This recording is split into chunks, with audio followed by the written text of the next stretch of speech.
9 फरवरी 1943 world war second अपने चरम पर था। समुद्र की गहराइयों में एक जर्मन सबमरीन चुपके से आगे बढ़ रही थी। इस सबमरीन में खतरनाक नाजी सोल्जर थे, लेकिन उनके बीच वहां एक ऐसी शख्सियत मौजूद थी जिसका वहां होना किसी मिस्ट्री से कम नहीं था। एक हिंदुस्तानी जिसका कोड नेम था मिस्टर मात्सुदा, और इनका मिशन था अफ्रीका का चक्कर काटकर मेडागास्कर के पास जापानीज सबमरीन से मिलना। ये सुनने में इतना आसान लगता है, लेकिन इतना आसान था नहीं, क्योंकि समुद्र का चप्पा चप्पा ब्रिटिश वॉरशिप से भरा हुआ था। इसका मतलब एक गलती और सब खत्म। 2.5 महीने के खौफनाक सफर और तूफानी लहरों के बीच जापानीज सबमरीन और जर्मन सबमरीन एक साथ आती है। एक छोटी सी राफ्ट पर बैठकर लहरों से लड़ते हुए मिस्टर मात्सुदा जापानीज सबमरीन में शिफ्ट हो जाते हैं। लेकिन सवाल ये था कि हिटलर की जर्मन नेवी और जापान की फौज किसी हिंदुस्तानी की जान क्यों बचा रहे थे? क्योंकि दोस्तों, मिस्टर मात्सुदा और कोई नहीं, नेताजी सुभाष चंद्र बोस थे।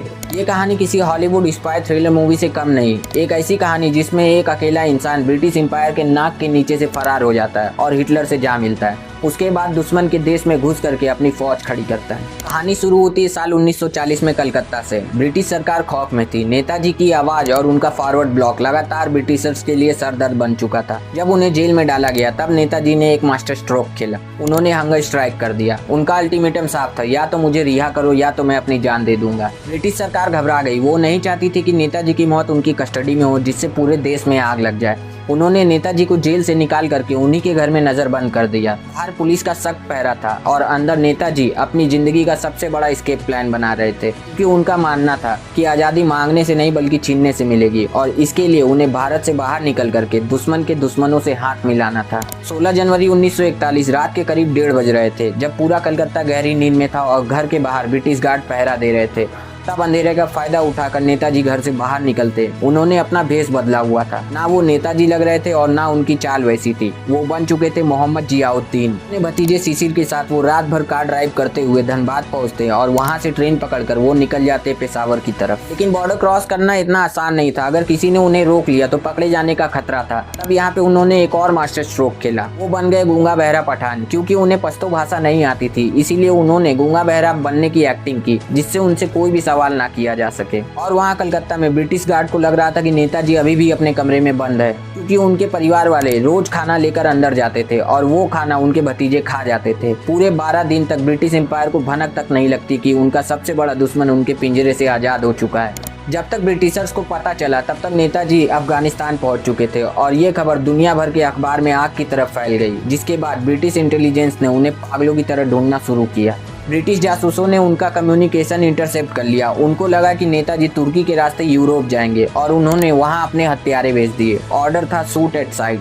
लेकिन नेताजी एक कदम आगे थे। उन्होंने अपना नाम और आइडेंटिटी एक बार फिर से बदल लिया। अब उनके पास एक इटालियन पासपोर्ट था और एक इटालियन नाम भी था। तुर्की जाने के बजाय वो मॉस्को के रास्ते होते हुए 2 अप्रैल साल 1941 को जर्मनी की राजधानी बर्लिन पहुंच गए, और वहां पहुंचकर उनकी मुलाकात दुनिया के सबसे खतरनाक डिक्टेटर अडोल्फ हिटलर से हुई।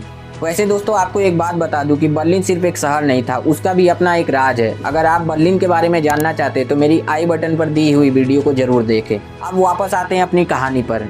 हिटलर को हिंदुस्तानियों से कोई हमदर्दी नहीं थी, बल्कि उसने अपनी किताब में इंडियन फ्रीडम फाइटर्स को एशियाटिक जगलर बोलकर उनका मजाक उड़ाया था। लेकिन नेताजी स्ट्रिक्टली प्रैक्टिकल थे। उन्हें पता था कि ये रिश्ता सिर्फ एक बिजनेस डील है। दुश्मन का दुश्मन अपना दोस्त होता है। यहाँ नेताजी ने 3 बड़े काम किए। उन्होंने फ्री इंडिया सेंटर बनाया और आज़ाद हिंद रेडियो शुरू किया, जिससे उनकी आवाज़ पूरी दुनिया के साथ साथ भारत तक भी पहुंचे। और वहाँ पे उन्होंने इंडियन लीजन फौज, जर्मनी में कैद 5000 हिंदुस्तानी प्रिजनर्स ऑफ वॉर को मिलाकर एक फौज खड़ी कर ली। लेकिन जब 1942 में नेताजी की मुलाकात एडॉल्फ हिटलर से हुई, तब नेताजी समझ गए कि इसके बस का कुछ नहीं है। ये बस प्रोपेगेंडा में इंटरेस्टेड है, ग्राउंड सपोर्ट पर इसका कुछ नहीं है। लेकिन नेताजी रुकने वालों में से कहाँ थे। उन्होंने अपना रुख जापान की तरफ मोड़ लिया, और यहीं से शुरू हुआ था हमारे इस वीडियो का पहला सीन। वो 2.5 महीने का खौफनाक सबमरीन सफर। जर्मनी से निकल करके मौत के मुंह से बचकर नेताजी जापान पहुंच गए। वहां उनकी मुलाकात हुई जापानीज पीएम हिडेकी तोजो से। हिटलर के बिल्कुल उलट, वो नेताजी से इतना प्रभावित हुआ कि उसने अनकंडीशनल सपोर्ट का ऐलान कर दिया। जुलाई 1943 में नेताजी सिंगापुर पहुंचे। वहां उन्होंने इंडियन नेशनल आर्मी की कमान अपने हाथ में ली। एक हिस्टोरिक मैदान में खड़े होकर जब नेताजी 13,000 सैनिकों के सामने स्पीच दे रहे थे,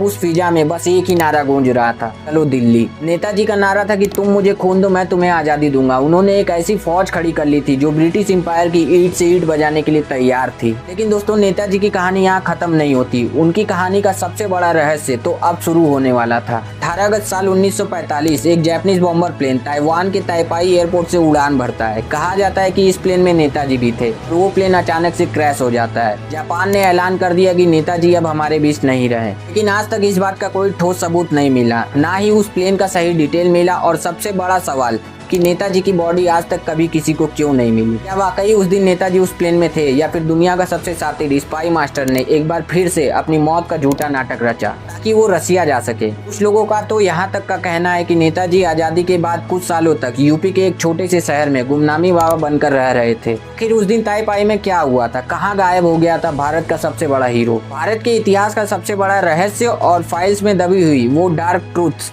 हम खोलेंगे इस वीडियो के पार्ट 2 में। अगर आप इस रहस्य पर से पर्दा उठते देखना चाहते हैं तो चैनल को अभी सब्सक्राइब करें और वीडियो को लाइक करें। मिलते हैं आपसे नेक्स्ट वीडियो में, तब तक के लिए जय हिंद।